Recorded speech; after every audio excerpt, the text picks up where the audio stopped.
મોક્ષ માર્ગમાં મોક્ષ માર્ગસ્ય મોક્ષ માર્ગના નેતારમ નેતા છે, જે લીડર છે,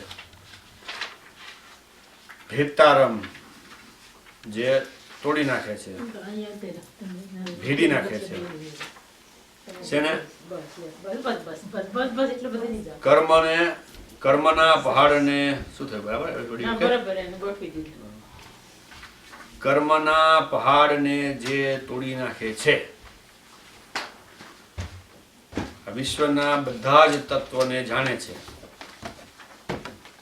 એવા જે છે એને એવા ગુણ આપણને પ્રાપ્ત થાય એના માટે વંદન કરીએ છીએ.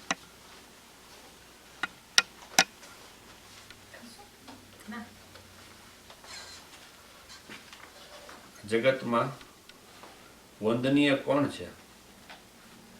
કોની વંદના કરાય? વ્યક્તિની કે ગુણની? સવારે વાત કરેલી કે ગુણ જેનામાં છે એ ગુણી કહેવાય. શું કહેવાય? ગુણનો માલિક. અને ગુણનો રિસ્પેક્ટ છે. ગુણી એનો ધારક છે.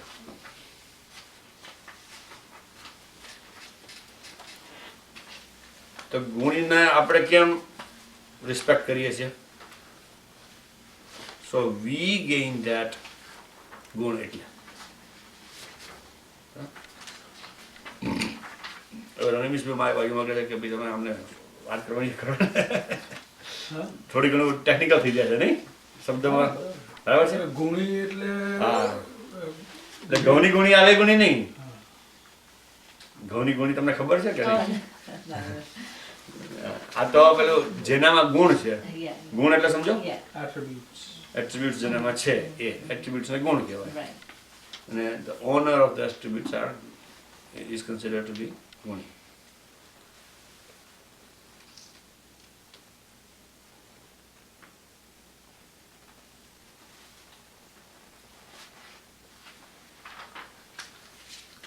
તત્વ એટલે શું? તત્વ કોને કહેવાય? Okay, smallest. ઓકે, તમને તો ખબર છે ના હોય આવું? કેટલી દી વાત કરી છે, દર વીકે વાત કરીએ છીએ. તમને ખબર? તમને તો ખબર, તમને ખબર તમારે દરરોજ વાત તો થાય છે ઘણી ફેર. પેલા નહીં યાદ આવે. ચાલો અહીંયા કોણ કહેશે? બેનોમાંથી કોણ કહેશે? બહુ જાણતા હોય એને તો ઓકે, બીજું? તત્વ અને દ્રવ્ય એમાં કંઈ કન્ફ્યુઝન હતું. હે? કોર એટલે innermost or આપણે કઈ પદાર્થ મારેલો નાનામાં નાનો અણુ હોય એવી રીતે આપણા જીવમાં બિલ્ડિંગ બ્લોક કેમ કહો છો તમે? yeah. ઓકે, હવે બીજું કોઈ? તમે બીજા શું કહો છો? સમજી ગયો. ચાલો આપણે વાત કરી તત્વની. This is a very important thing. Like આની પર this is the basement on which things gonna get built up. પેલા જીવ અજીવ બંધ નવ થતું. નેચર તત્વો છે. હા, એ તો એક્ઝામ્પલ પણ તત્વ એટલે શું? તત્વ ડેફિનેશન. હા, હવે તો લક્ષણથી પકડીએ છીએ. એક્ઝામ્પલ બરાબર તમારી વાત. તત એટલે જેવું છે તેવું, વત એટલે છે, આવું છે, fact, fact existence, factual existence, if I have to say it in English. એટલે આપણે શું કહીએ છીએ કે 9 તત્વો છે, બરાબર? કયા 9 તત્વો? તમને સિવાય બીજા બધાને તમે સાંભળો છો, બીજા બધાને તો ખબર છે, તમે બી સાંભળો, you just listen to it. Everybody else I have told, no, તમને ખબર નહીં હોય, right? પણ તમે બોલો, 2-4 જણને વાત કરતા બધાને ખબર છે ના? તમે તો નોટ પણ લીધી છે. બોલો બોલો. જીવ, અજીવ, આશ્રવ, અહિંસા, પાપ પુણ્ય આ બોલ્યા ને બેન હમણાં આશ્રવ બીનાબેન ક્યાં બોલ્યા હા, એ તો બોલ્યા. અજીવ, આશ્રવ, અહિંસા, મોક્ષ, નિર્જરા, નિર્જરા, મોક્ષ, ઓકે ફરીથી જીવ જીવ અજીવ પાપ પુણ્ય પાપ પુણ્ય આશ્રવ સંવર નિર્જરા બંધ અને મોક્ષ ઓકે આ 9 થયા હવે 7 કેવા હોય તો કેવી રીતના કરવાના પાપ પુણ્ય કાઢી નાખો. હા એ તો પાપ પુણ્ય સિવાય કાઢી નથી નાખતા આપણે શું કરીએ છીએ અજીવ અંદર આશ્રવ બંધની અંદર આપણે આવી જાય છે બરાબર બરાબર એકવાર રિપીટ કરી જાઓ ને હજુ. જીવ જીવ, અજીવ અજીવ, આશ્રવ આશ્રવ, બંધ બંધ, સંવર સંવર, નિર્જરા અને મોક્ષ નિર્જરા અને મોક્ષ. right. એની વાત આવશે આગળ એટલે હું તૈયારી બનાવી દઉં છું હવે આવતા ચેપ્ટરમાં હા હે સંવર્ધન આશ્રવ આશ્રવ એટલે કર્મનું આવું કર્મ એટલે શું ચાલો નિર્જરા એટલે જવું રહેવું કર્મ એટલે શું તમારા બેન કર્મ તમે સાંભળો અંદર છો આવે રહે બહાર. શું કર્મ એટલે શું માનો છો તમે તમારું Okay. deed, yeah. ઓકે હે હા શું કહે છે બા શું કહે છે રિટાયર બોલ દીધું ને. અચ્છા તમે બીજું કોઈ આજે હું તમને નવા શબ્દો આપું છું લખી લો બધા 3 પ્રકારના કર્મ આ કર્મ એટલે જ કહું એમાં ખબર પડશે તમને એની ડેફિનેશન આપીશ ને એટલે ખબર પડશે સાવ ચાલો પહેલા કર્મ કહું ચાલો ડેફિનેશન તમને સમજવા માટે મારે પેલા એના પ્રકાર સમજાવવા પડે એટલે કે કોઈ પણ વસ્તુને સમજાવી હોય ને તો 14 રીતે સમજાવાય નોટ્સ લખી દે. એ 14 રીતમાંની એક રીત છે અને દ્વાર બધા કહેવાય શું કહેવાય આના શાસ્ત્રમાં દ્વાર કે બધા વસ્તુને સમજવાના દ્વાર કર્મ પૂતગલ જે કહીએ છીએ ને આપણે સામાન્ય રીતે કર્મને લાગુ પડે છે જ્યારે પૂતગલ શાસ્ત્રમાં વાત ભાષા આવે ને એટલે કર્મને લાગુ પડે આ કર્મ છે આ કર્મ છે શું છે આ કર્મ. હા કર્મના આધારે મળેલું છે એટલે કર્મ જ કહેવાય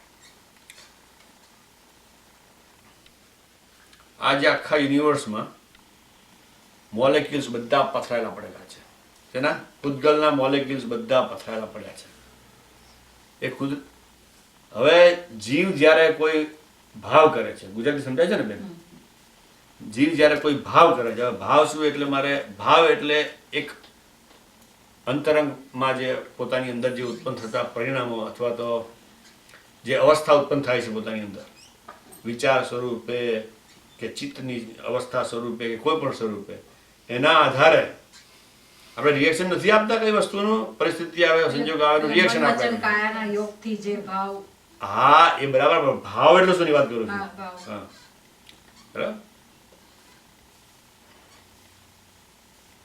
એટલે શું થાય બેને કીધું ને કે મન વચન કાયાની 3 યોગ કહેવાય આપણે વાત કરી ને સવારના યોગ કયા 3 યોગ મન વચન ને કાયા એ હલેચલન થાય એનું એટલે તમારા આત્મા કે જે તમારી સાથે જ છે એમાં પણ કંપન થાય શું કહેવાય કંપન થાય એટલે કંપનથી આ બધા પરમાણુઓ અમુક પ્રકારના પરમાણુઓ જેને કાર્મણ વર્ગણા કહે છે શું કહેવાય છે કાર્મણ વર્ગણા એટલે 23 પ્રકારની વર્ગણાઓ હોય બરાબર એમાં એક પ્રકાર છે કાર્મણ વર્ગણા એટલે એવા પરમાણુઓનો સમૂહ કે જેથી કર્મ બંધ જે કર્મના બંધ થવામાં એ વપરાય છે એટલે આમ થાય ને એટલે અંદરથી ખેંચાય બધા આખા યુનિવર્સમાં જ્યાં જ્યાં વર્ગણા હોય કાર્મણ વર્ગણા એ ખેંચાય ને આવે એને આશ્રવ કહેવાય શું કહેવાય આશ્રવ કહેવાય હવે આવી અને પછી ત્યાં રાગ દ્વેષના ભાવ ચાલતા હોય વનવચન કાર્ય યોગથી આવે છે અને રાગ દ્વેષ થતા હોય એનાથી બંધ પડે છે રાગ દ્વેષમાં પછી પાછા અંદર સબ ડિવિઝન છે પાછું અત્યારે રાગ દ્વેષ રાખો રાગ દ્વેષ ખબર છે ને બધાને એવરીબડી ઇઝ અવેર ઓફ રાગ એન્ડ દ્વેષ કોણ ડેફિનેશન આપશે? ચાલો ડેફિનેશન આપો. રાગ ને દ્વેષ એકબીજાનો કોઈને પોતાના પ્રત્યે હોય ને રાગ અને બીજા પ્રત્યે આપણે કરીએ દ્વેષ. રાગ ને દ્વેષ એકબીજાનો થાય. મારો દીકરો, મારી વહુ, મારી આવી મારો રાગ કહેવાય અને બીજા કંઈક કર્યું ખોટું કર્યું એ દ્વેષ કહેવાય. શું કહો તમે? તમારે કંઈક કેવું છે એવું લાગે છે તમને મોટા પરથી?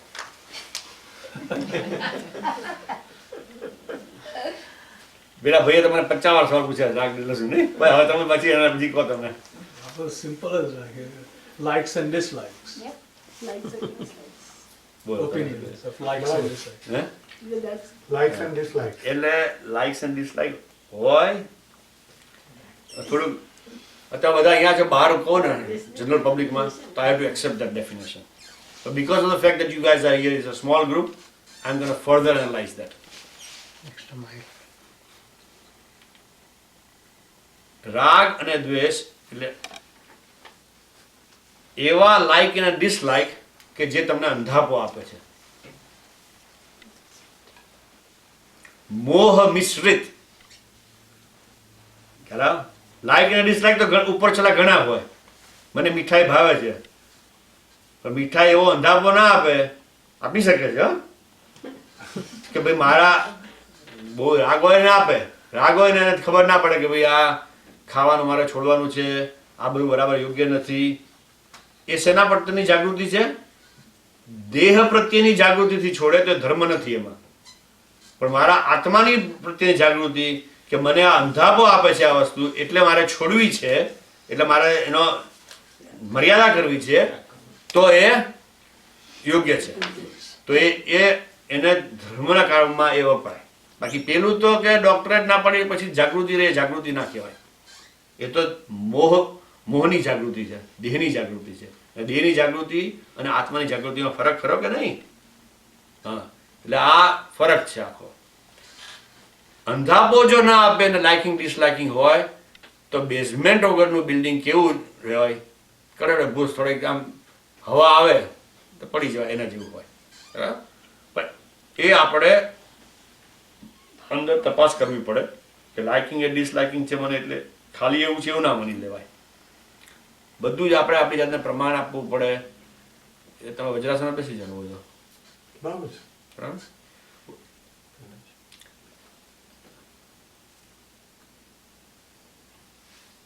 એટલે અંધાપો એ પ્રોબ્લેમ છે.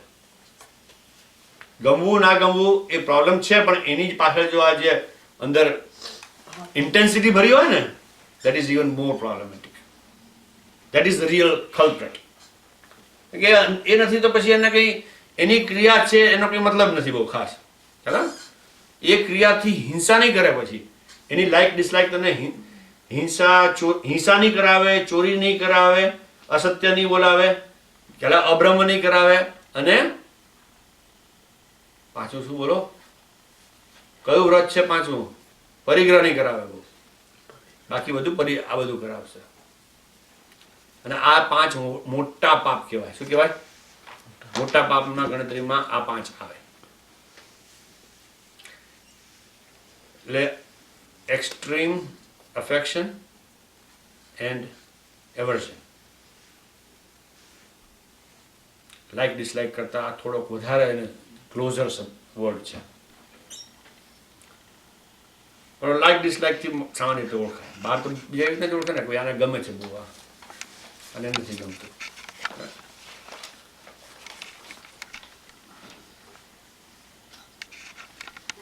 અચ્છા, હવે કર્મ ખ્યાલ આવી ગયો કે કર્મ આવીને બંધાય છે, ખેંચાય છે, અને કર્મના પરમાણુઓ બંધાય છે.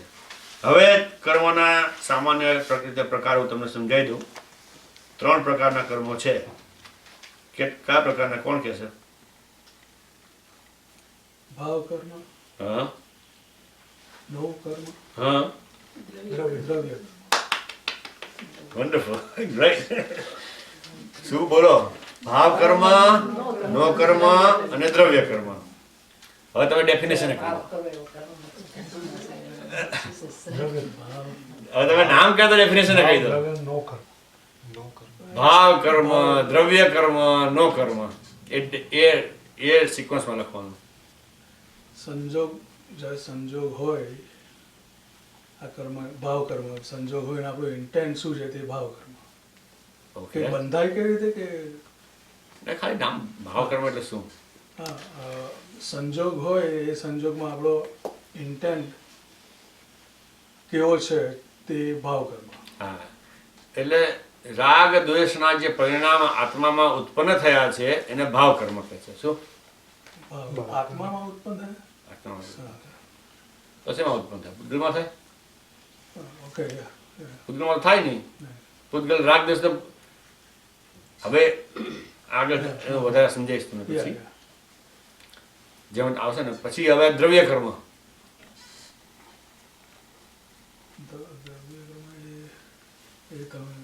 બીજું સમજાવો. કોણ દ્રવ્ય કર્મ સમજાઈ શકશે? તમે બોલી શકો?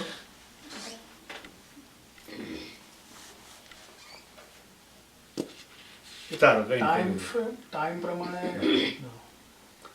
જે કર્મના પૂતગલો આવીને બંધાણા ને એ કર્મના પૂતગલોને દ્રવ્ય કર્મ કહે છે.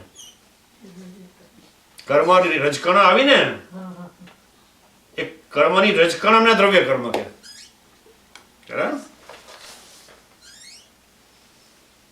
બરાબર. હવે નો કર્મ. આ દ્રવ્ય કર્મ તમને બંધાયું અને એનું ફળ આપશે જ્યારે પાછો એનો ઉદય થશે. ઉદય એટલે જ્યારે ફળ આપવા તૈયાર થયું તમારે એ વખતે જે સંયોગો સ્વરૂપ જે ઉત્પન્ન થાય છે એને નો કર્મ કહેવાય છે. રાગ દ્વેષ રૂપ આત્માના પરિણામો જે થાય છે એ ભાવ કર્મ છે. કર્મણ વર્ગણાની પૂતગલની જે કર્મરજો જે છે એ જે બંધાયેલી છે એ દ્રવ્ય કર્મ છે. અને એ કર્મના ઉદય વખતે જે સંજોગ સ્વરૂપે આવે છે મન વચન કાયા એવા સ્વરૂપે જે આવે છે એ નો કર્મ. એક્ઝામ્પલ આપું તમને. આ શરીર જે છે એ નો કર્મ કહેવાય. શું કહેવાય?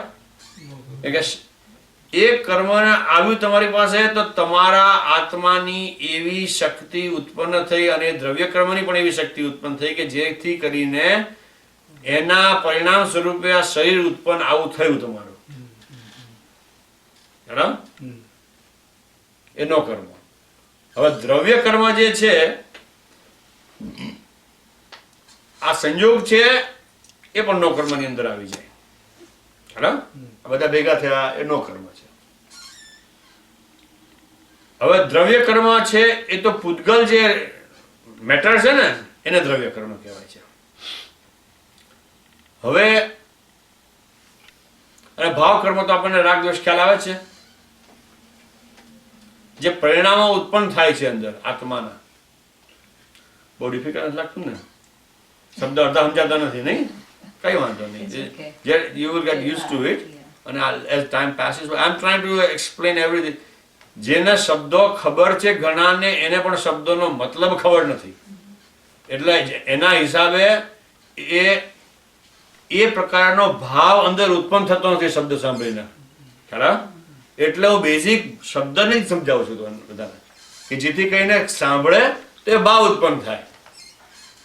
અને જેટલી સ્પષ્ટતા હશે આ વસ્તુઓની વાતોની એટલું બરાબર યોગ્ય રીતે આપણને કામમાં લાગશે. ચાલો આ નો કર્મ મારે જરા વેરીફાઈ કરવું છે હું સમજ્યો કે નહીં બરાબર. કર્મ જ્યારે બાકીને દેખા દે ઉદયમાં આવે ત્યારે જે સંજોગો ભેગા થાય એ સંજોગોને નો કર્મ કહેવાય. નો કર્મથી થાય છે. તો એ કર્મ એટલે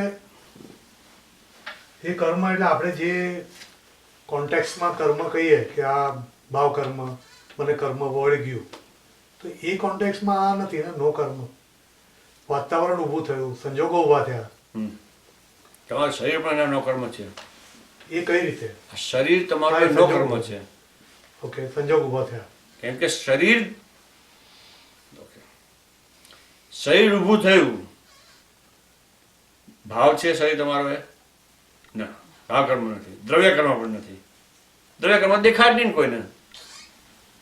તો આ નો કર્મ સ્વરૂપે જયારે ઉદયમાં આવ્યું ત્યારે દેખાય છે તમને. અમુક એ કયો છે નામ કર્મનો, દ્રવ્ય કર્મનો ઉદય થયો એટલે આ શરીર તમને મળ્યું. દ્રવ્ય કર્મ શું કરે કે તમને એવી શક્તિ આવે કે જેથી આ પ્રકારનું શરીર બની શકે. એ શક્તિનું આવવું એ દ્રવ્ય કર્મમાં જાય, એ દ્રવ્ય કર્મની શક્તિ છે. પણ આ ઉત્પન્ન થવું, ઔદારિક કર્મ, ઔદારિક શરીર બને, આ ઔદારિક શરીર કહેવાય. કયું શરીર કહેવાય? એ બનાવી શકીએ એવા પૂતગલોને વાતાવરણમાંથી ખેંચવા એવી શક્તિ તમને ઉત્પન્ન કરે છે. કોણ? દ્રવ્ય કર્મ. અને એ ખેંચાઈને આ દેખાય આમે એ ભાઈ તમારો નો કર્મ, એ ઉદય કર્મનો ઉદય છે. કર્મ ફળ. પણ અમુક જ પ્રકારનું ફળ, બધું ફળ નહીં. હા, કે અમુક પ્રકારના કર્મનું ફળ. 8 કર્મના બીજા રીતે 8 પ્રકાર પડે છે. એની પછી વાત કરીશું હવે, કે કર્મનું આટલું બહુ થઈ ગયું તમારે અત્યારે, પછી રિટર્ન નહીં થાય. એટલે આવા જે કર્મો છે એને તોડી નાખે છે એવા મોક્ષ માર્ગના નેતા છે. જ્ઞાતારમ વિશ્વ તત્વાનામ. આ વિશ્વમાં તત્વો છે એ બધા જાણે છે. તો કેટલા તત્વો છે આપણે વાત થઈ હમણાં? 9 તત્વો છે. 9 તત્વો છે. 9 જ તત્વો છે કે ના? તત્વો તો અનંત હોય. આ છે બોર્ડ છે, તત્વ કહેવાય. એ છે જ ને બોર્ડ. અહીંયા તો આપણી ડેફિનેશનમાં તો ફિટ થાય છે. ગિરનાર છે, પર્વત, એ કહેવાય. સમુદ્ર છે, એ બધા તત્વો કહેવાય. તો કે આપણે 9 કેમ કીધા? મુખ્ય પ્રયોજનભૂત શબ્દ છે. શું છે? પ્રયોજનભૂત. આપણા લક્ષ્ય માટે, લક્ષ્યની પૂર્તિ માટે એ પ્રયોજનભૂત છે. પ્રયોજનભૂત એટલે આપણે કામના છે. બીજા બધા તત્વો આપણે શું કામના? નકામા છે. આપણી કમ્પ્લીટ લિબરેશન માટે આ તત્વો આપણે કામના છે, એટલે આપણે એને પ્રયોજનભૂત તત્વો કહીએ. આપણે એનો અભ્યાસ કરવાનો છે. હવે મારો મોક્ષ, અહીંયા બોર્ડ છે કે નથી બોર્ડ, એના હિસાબે મારો મોક્ષ નથી અટકવાનો.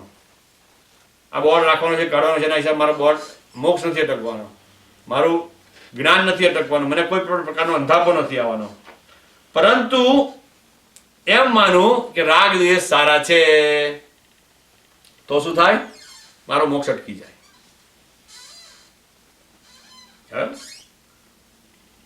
એમ માનું કે પાપ અને પુણ્ય કરવા જેવા છે તો મારો મોક્ષ અટકી જાય. કે બંધનું કારણ છે બંને. પાપ પણ બંધ છે અને પુણ્ય પણ બંધ છે. એટલે લૌકિક ધર્મમાં પુણ્ય કરવું એ ધર્મ કહેવામાં આવે છે. લૌકિક ધર્મ કહે છે. અલૌકિક ધર્મમાં પાપ અને પુણ્ય બંને સરખા માનવામાં આવે છે. કે બંને શું છે? બંધનું કારણ છે. બંધ છે અને આશ્રવ ને બંધ છે. અને આશ્રવ અને બંધ કેવા કહેવાય? ત્યાગવાલો. ત્યાગવાલા શું શબ્દ આપણે લાસ્ટ ટાઈમ? ત્યજ્ય નહીં. એને જો 4 છે તત્વની, 4 વસ્તુ એપ્લિકેબલ છે. તમે હતા ત્યારે નહીં? સમીરભાઈને ઘરે હે, ઉપાદેય, જ્ઞેય. આમાંથી કયું આવે? જે બીજા કોઈ બોલી શકે. હા, એટલે શું કહેવાય? હે કહેવાય. જીવ એને છોડવું છે એમ નહીં, છોડવા યોગ્ય છે. એટલે આશ્રવ અને બંધ કેવા કહેવાય? હે. છોડવામાં તિરસ્કાર આવે. થોડા શબ્દો બોલો ને, એમાં તિરસ્કાર ભરેલો છે. આપણે તિરસ્કાર જે કરે એનો મોક્ષ ના હોય. તિરસ્કારમાં દ્વેષ છુપાયેલો છે અંદર. બરાબર ને? એટલે એને શું કહેવાય? હે. યોગ્ય મારે કામના નથી. પાપ અને પુણ્ય બાજુમાં. હા, પછી શું બાકી રહ્યું? ઉપાદેય એટલે જ્ઞેય. સંવર અને નહીં, હે ઉપાદેય અને જ્ઞેય. હા, એટલે પહેલા બે કયા કહેવાય? જીવ અને અજીવ શું કહેવાય? જ્ઞેય કહેવાય. જ્ઞેય, જાણવા. હા, બંને જ્ઞેય છે. મારું સ્વરૂપ છે આ અને મારું સ્વરૂપ નથી આ, બંને જ્ઞેય છે. પછી સંવર અને નિર્જરા નિર્જરા, એ કેવા કહેવાય? ઉપાદેય. ઉપાદેય. સંવર અને નિર્જરા દેશ ઉપાદેય છે. શું છે? દેશ. આંશિક ઉપાદેય છે. કેમ એવું કીધું? કેમ કે મોક્ષ ના થાય ત્યાં સુધી જ છે. મોક્ષ થઈ જાય પછી મારે એનું કામ નથી કશું. એટલે તત્કાલીન પરિસ્થિતિમાં એ કેવા છે? આંશિક ઉપાદેય. હા, ઉપાદેય છે. પરંતુ સર્વથા ઉપાદેય નથી. સર્વથા ઉપાદેય ખાલી મોક્ષ છે. સમજ પડે છે ને બધાને? બહુ સાદી ભાષામાં વાત કરું છું, ખાલી શબ્દો નવા આવે છે એટલું જ છે.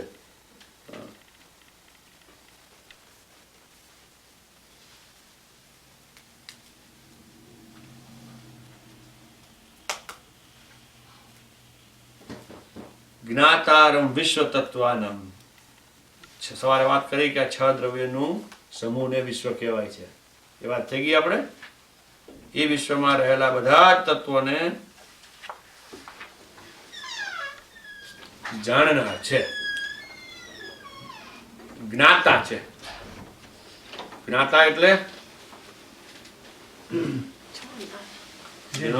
જેનો બોધ થઈને થાય છે તે, જેને બોધ થાય છે તેને જ્ઞાતા કહેવામાં આવે છે. બોધ એટલે અન્ડરસ્ટેન્ડિંગ. એકલું અન્ડરસ્ટેન્ડિંગ બોધમાં આવે પણ બોધને કમ્પ્લીટનેસ નથી. આ તમે સમજો કે ફાલ્ગુની બેન છે, તમે એમને જાણો છો?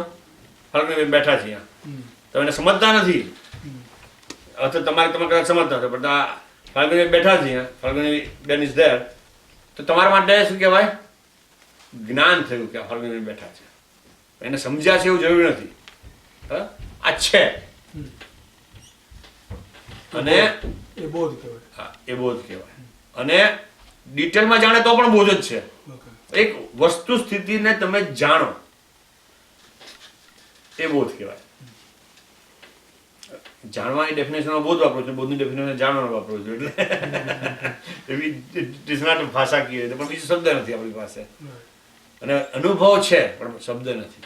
કે આપણે રોડ ઉપર જતા હોઈએ તો ટ્રાફિકમાં સામે કંઈ કાર આવતી હોય, બધું દેખાય છે ને, આપણને દેખાય છે અને જણાય છે, જોવાય છે અને જણાય છે. જોઈએ છીએ આપણે, જાણીએ પણ ભાઈ આ આવે છે. કાર આમે આવતી હોય ને તો શું જોઈએ છીએ? કાર જોઈએ છીએ. કાર દેખાય છે, જાણીએ છીએ શું? કે આ કાર ડિટેલમાં જાણીએ કે આ કાર સાથે ટકરાવાય નહીં. એ બધું કયા વગર ખબર છે, અંદર ડિટેલમાં બધું ખબર છે. જેના જેટલા ભય સ્થાનો બધા અંદર ખબર છે. પછી શું કહેવાય? આ કાર બહુ સારી આવે છે, આ કાર બહુ સારી નથી આવતી, મારે આ કાર નથી જોતી, મારે આ કાર જોઈએ છે. એની સાથે કેટલું બધું બોલ્યા વગર સાથે છે જ બધું અંદર. એ બધું જાણવામાં આવે. એટલે તમને ફાલ્ગુની બેન જુઓ તમે જાણો છો એને, આ જુએ જ છે ખાલી, આજે તમે જાણો એને વધારે. એ જોવું ને જાણવું બંને બોધના અંદર આવે છે. આ શું જાણે છે?